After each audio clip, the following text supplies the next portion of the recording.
Living Ceramics y loza sanitaria suiza Laufen. Lo último de Bosch y compañía. Montevideo, Punta del Este. En Sábado Sarandí, la biblioteca impenitente. La manía por leer. La manía por leer, tenemos la novela Difícil de Fernández de Palleja, olimareño que está trasplantado a tierras fernandinas, el Maldonado, supongo que lo encontramos por ahí, vaya uno a saber porque él es medio nómade. ¿Cómo le va, maestro? ¿Cómo anda? Pero muy bien, estoy efectivamente en Maldonado acá con una temperatura alta y sensación térmica peor. Está bien. Bueno, ¿cómo anda? Estaba leyendo ahí por algún lado por ahí, escritor prolífico. Y es verdad, la verdad que desde hace un buen tiempo viene publicando, editando, se ven cosas escritas por ahí suyas, la verdad que esa manía por leer, esa cosa impenitente también la tenés por escribir. Seguramente sí, yo siempre pienso que me falta y siempre me parece que hay algo que viene en el futuro y que no hice todavía. Mientras escucho mi voz repetida en el teléfono. Bueno, vamos a intentar solucionarlo entonces, para que no se te haga complicado, que no se te haga difícil esto de la escucha. ¿Qué riesgo, ponerle de título Difícil a la novela? Evidentemente, ahí mejoró el sonido. Sí, hay que correr determinado riesgo, pero porque hay que apegarse a lo que uno cree y a lo que uno le parece que tiene que ser el título de la novela, sobre todo por una serie de cuestiones que pasan dentro del libro. Y además, evidentemente esto fue una conversación que tuve con Joaquín, el editor, Uh-huh. que me dijo, el título capaz que es complicado y bueno, seguramente también pueda espantar gente, pero yo hice algunos razonamientos tales como, primero, tengo que ser sincero, que fue lo que ya te dije. Por otro lado, hay títulos con libros maravillosos que tampoco venden nada, de modo que sí, tampoco habría una gran alteración en la atracción o repulsión de la gente. Buen argumento. Tercero, está la novela del escritor africano que descubrí que se pronuncia Kutse, uh-huh, que se llama Desgracia, sí, cosa que es todavía peor, y el hombre se ganó un premio Nobel con eso, así que ya vengo bastante cubierto con los argumentos y descubrí un cuarto argumento después, es que intentando venderla en la preventa, cosa que hicimos durante un tiempo, la gente hacía chistes con el título, de modo que terminó funcionando. Para mí, por lo menos, claro, hasta el momento, me tiene bastante satisfecho. Una buena herramienta de marketing, entonces. No, porque suena raro, a mí me cuesta decirlo. Bueno, vamos a entrevistar a Fernández de Palleja para hablar de su novela Difícil. Y no la estoy valorando. Entonces tengo que entrar, tengo que dar una vuelta como el perro, ¿no? Dar una vuelta ahí para decir la novela que se titula Difícil, y bueno, está.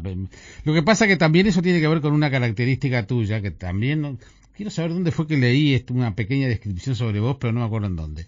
Y también me hablaba de lo diverso de tu propuesta, o sea, como que cada libro tuyo son muy parecidos en ese sentido, me haces acordar a Pedro Mairal, que siempre terminás sorprendiendo con el libro siguiente, porque nadie espera lo que viene. Bueno, mejor, porque si no, imagínate que fuera siempre el mismo libro, sería como un poco anodino. Y a mí me parece interesante eso, narrar siempre es estar agregando algo nuevo, me parece. De hecho, la propia idea de narrar es contar algo que el otro no sabe. Uh-huh. Y en el caso en este caso yo he escrito algunos libros de narrativa que se han publicado y algunos que están ahí en germen y por publicarse, pero me parece que siempre es interesante proporcionarle a quien lea algo nuevo, algo que no haya sido escrito antes de lo posible y algo que uno no haya escrito antes.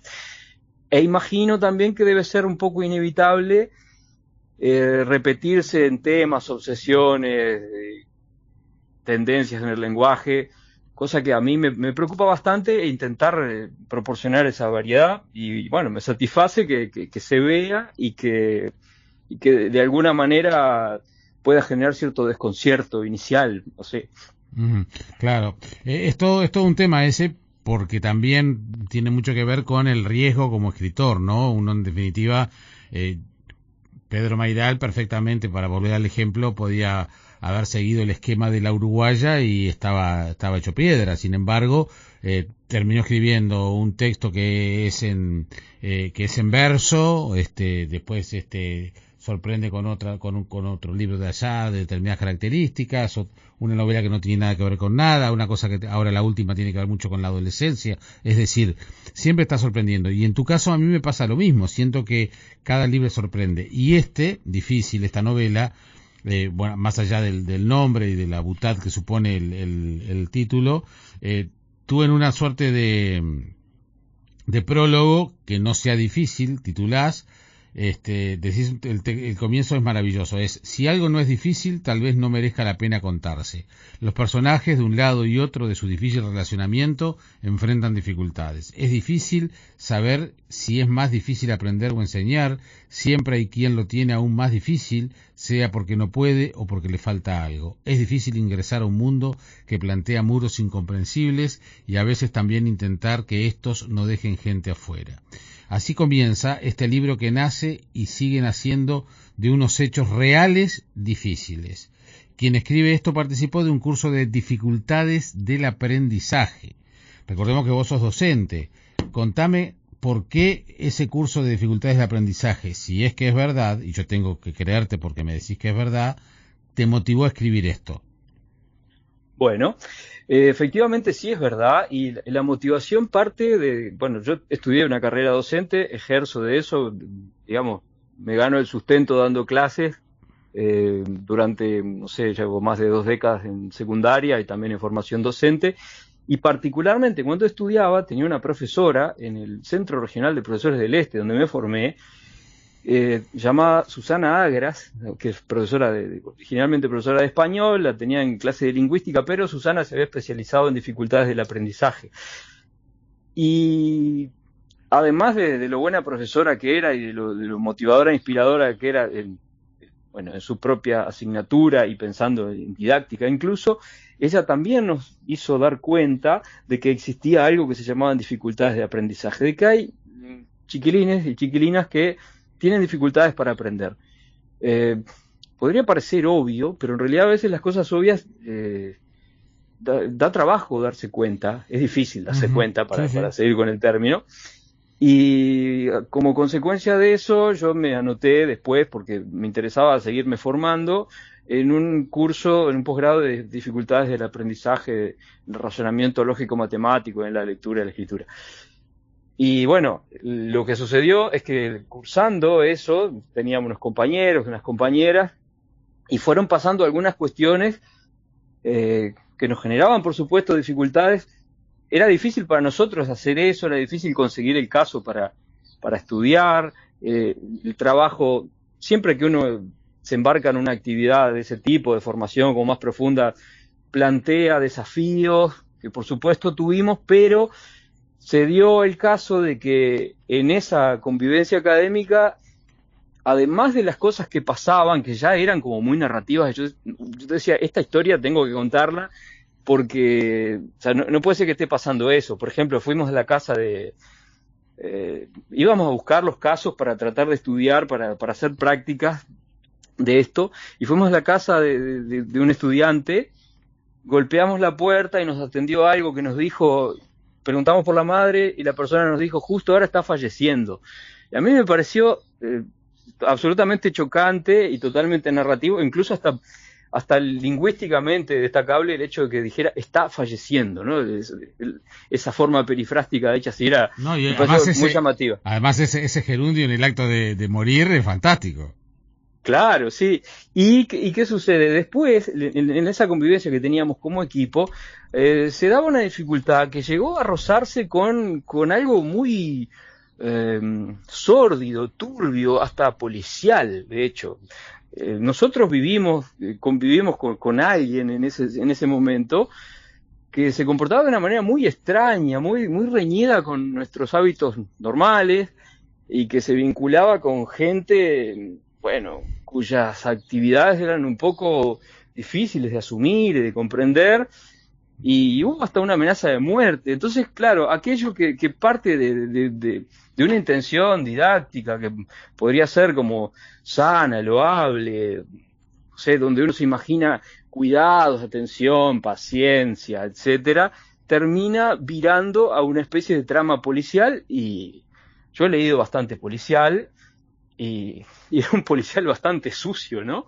Y se me ocurrió que tenía que contar esa historia, tenía que contar la historia tanto de un chiquilín, porque a veces no se cuenta la historia del segurí con dificultades, si bien sí hay historias donde el personaje es un niño o un joven, como puede ser el caso de Luis dos Santos en El Zambullidor, o Mi Pelle y la Naranja Lima de José Mauro de Vasconcelos, por ejemplo, que cuentan historias de chiquilines. En este caso, yo lo tenía situado dentro de un ambiente educativo, y a veces es mucho más difícil para esos gurises la vida ahí adentro, porque están situados en un lugar donde todo les resulta ajeno, incomprensible, los ata, los molesta, pero además también tienen problemas en su casa, y hay toda una serie de Sí, cuestiones como que está incómodo, todo... como que está incómodo en todos lados. Exacto. Imagínate que, no sé, también me pareció interesante el acto de observar la vida de otro, ¿no? Porque imagino que a vos te habrá pasado, a mí me pasó también que en mi casa había como determinado capital cultural, había libros, yo leía, o sea, mis padres habían estudiado, entonces como que el mundo escolar no era ajeno, era una especie de continuación de mi hogar, ¿no? A nivel de pensamiento, lenguaje y todo lo demás. Sin embargo, hay mucha gente que encuentra un salto muy grande entre su vida y lo que le exige después la escuela, pero de manera incluso implícita, tampoco se le explica mucho, a veces el trato es brusco, a veces no se enseña bien, y a veces no se le presta atención a la gente. Hay un montón de cuestiones que hacen que la vida de algunas personas sea bastante complicada. Sí, y ahora los técnicos le han puesto el foco en una cantidad de conflictos y le llaman bullying y ese tipo de cosas. En nuestra época existía lo mismo o peor y no pasaba nada.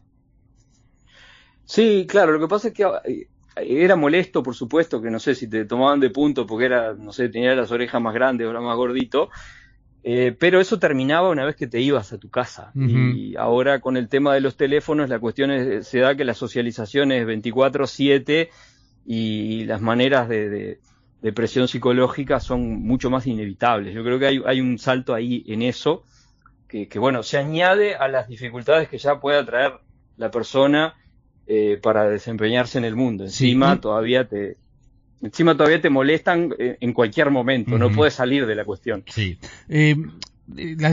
O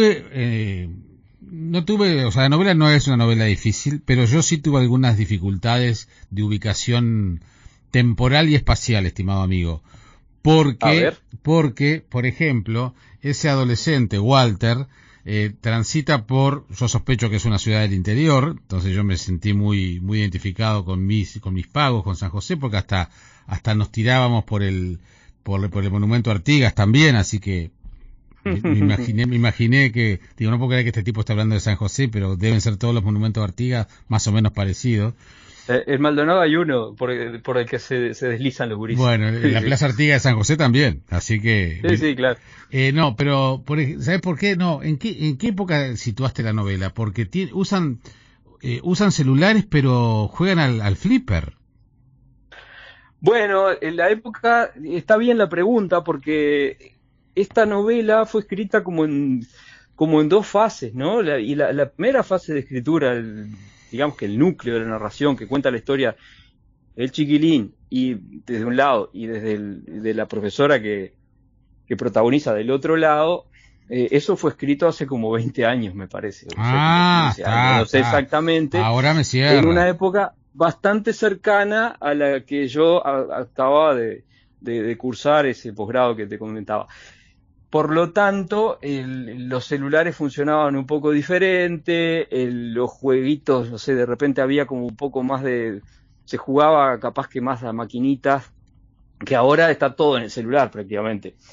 Y hubo un proceso, claro, que también podría hablarse de dificultad en ese caso, para que esta novela terminara saliendo, porque bueno, ese manuscrito o ese germen estuvo enterrado, encajoneado durante mucho tiempo, hasta que me di cuenta de que lo podía revitalizar y le podía añadir algunas otras cuestiones varios años después, y lo presenté ahí al concurso de narradores de la banda oriental, y bueno, tuve una mención, de modo que ya dije, esto ya tengo que sacarlo, y bueno, ya como que tiene cierto cuerpo de libro, y ahí ha dado un paso más en su dificultoso camino, por supuesto. Pero ahora me cierra un poco, porque claro, yo no veía y recordarán los oyentes que antes las salas de maquinitas era una cantidad de flipper, y el Pac-Man y un monitor de televisión era lo exótico, ¿no? Ahora es al revés, quizás el lugar más preciado sería tener un viejo flipper como maquinita y no tanto videojuego, aunque bueno, ya no hay salas de maquinita, claro, no hay. Había en los barrios, y de repente acá, por ejemplo en el shopping de Punta del Este hay una gran sala de maquinitas, que incluso lo llevan al chiquilín ahí. O sea, y creo que la sala de maquinitas está todavía. Hace tiempo que no voy al shopping, pero había una. O sea, es bastante realista en ese sentido, ¿no? Claro, y después lo otro es, y me resulta muy interesante, cómo te metes en la cabeza de Walter, en la cabeza de ese adolescente, y lográs captar la esencia y caminar con él en los momentos, en todas las cosas que le van pasando, que en realidad muchas veces no le pasa nada, y son varias páginas donde no pasa nada, pero te das cuenta que el tipo tiene en su interior una coctelera, a él le pasa de todo.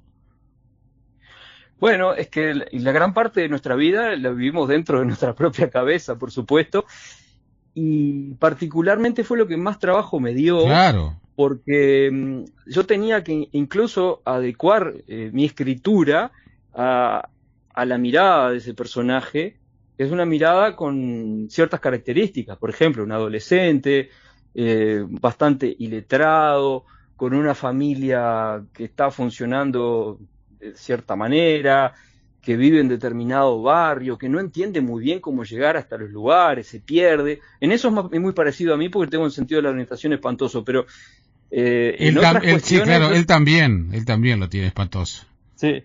Yo tenía la necesidad de crear un personaje, yo que, bueno, me he criado leyendo y escribiendo, de formar un personaje que no puede leer y escribir, porque está con gran problema para leer y escribir. Y me pareció lo más difícil, porque después cuando me puse a escribir desde el punto de vista de la mujer adulta, me resultaba más fácil, porque digamos que es más cercano. Me resultaba más cercana a una mujer adulta que este muchacho. Entonces, claro, hay un trabajo ahí buscando que fluya. Y hay momentos que probablemente el personaje parece saltar de un lado a otro. Y me parece a mí que es por el tipo de percepción que tiene, que no logra encadenar bien las cosas o que razona como puede, ¿no? Escuchándote, yo no sé si los oyentes son conscientes, pero... da la sensación que cuando elegís el tema, la forma de escribir, elegís el camino más complicado. Te complicás la vida. En lugar de buscar formas fáciles y sencillas que te permitan contar lo que querés contar, lo que estás diciéndonos es que elegiste una forma tan difícil, que tú tenías que aprender, que formar una forma que formar un mecanismo para contar, porque elegiste un camino muy complicado, muy tortuoso. ¿Te das cuenta? Sos medio masoquista. Puede ser, pero vos sabés que no creo ser el único. No. El otro día justo estoy leyendo el libro de Javier Peña, que se llama Tinta Invisible. Es espectacular. Lo escuché en una entrevista que le hiciste, y estuve escuchando los podcasts también. Y hay un capítulo en el cual habla de los problemas que se ponen los escritores, de las dificultades que uno encara y del buscar complicarse, ¿no? Porque al final, si yo no me complico, si yo no busco hacer un poco más de fuerza, hacer algo que no hice, probablemente voy a seguir en mi mismo lugar, voy a seguir creyendo lo mismo, siendo lo mismo, y a mí no me interesa, a mí me va a generar aburrimiento, y seguramente la mente de uno anda saltando en busca de nuevos estímulos, que creo que yo lo veo como algo bastante normal. Incluso me llama un poco la atención que lo veas así, porque no sé, para mí lo más normal es como ir saltando y buscando pasar de un tema a otro, de un tratamiento a otro, de una forma a otra.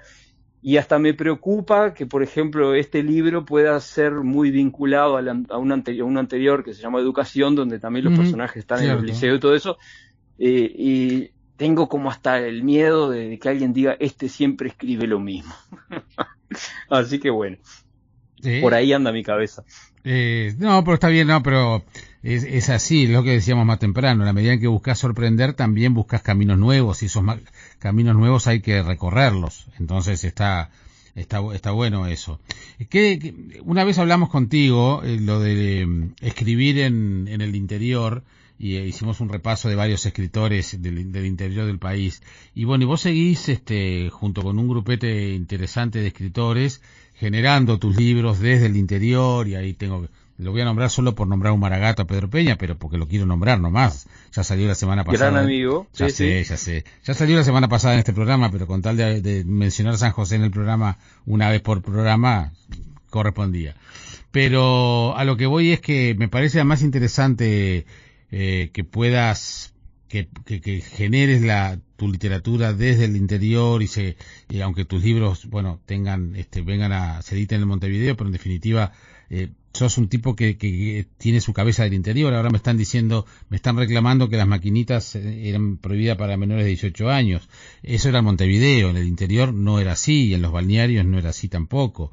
Entonces, me parece que también tu cabeza del interior está bueno como para mantener lo que hablábamos en aquella charla que tuvimos hace algunos años, una cabeza de literatura nacional, uruguaya.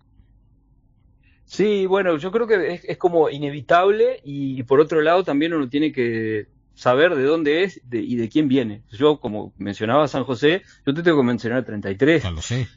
Yo soy de la tierra de Serafín J. García, de Ada Rosa, de Ovaldía, de Rubito Lena, y así sucesivamente, de Pedro Leandro Ipuche, de Espinosa actualmente.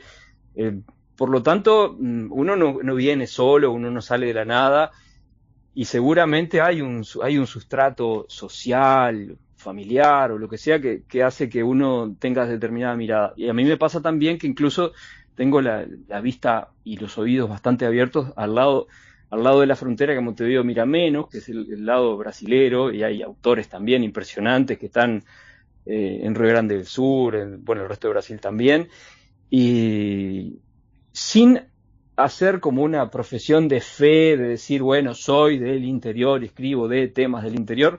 Es inevitable que lo sea, y me parece que, por ejemplo, en este caso, este chiquilín podría estar en cualquier parte del país, y me parece que yo particularmente lo vi en Maldonado, e incluso me imagino las calles por las que anduvo, sé más o menos los barrios que anduvo, porque están nombrados incluso. Sí. Pero es en Maldonado, y Maldonado es una especie de realidad un poco híbrida, porque no llega a funcionar como el resto de los pueblos, donde se conoce todo el mundo y donde hay cierta estabilidad, donde todos tienen los mismos apellidos. No sé, por ejemplo, en 33 siempre son los mismos apellidos, imagino que en San José se repetirán también. Y Maldonado tiene una cuestión donde hay un montón de gente del interior, pero desconocida entre sí, cosa que lo asocia un poco más a cómo funciona una ciudad más bien grande. No te olvides que ya debe andar esta zona cerca de los 200.000 habitantes, no sé, no quiero, pero no recuerdo el censo. Fue la que creció, fue de las que creció más en el censo, de un censo a otro. Sí, entonces Maldonado tiene esa cuestión de ser una especie de intermedio entre lo que sería lo netamente urbano, como es Montevideo, y el resto del interior, ¿no? 212.000 habitantes. Ahí está. Y además, claro, hay un montón de movimiento migratorio, acá se mueve mucho, viene mucha gente, se va mucha gente, hay oportunidades laborales para estudiar y todo lo que quieras, y hay también, así como hay gente que tiene éxito, que lo logra, que sale adelante, hay gente que fracasa espantosamente.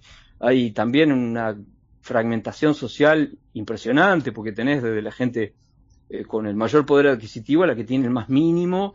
Tenés barrios privados por un lado y asentamientos por otro, que se realojan a veces, pero siempre está esa cuestión social tensa que también es muy...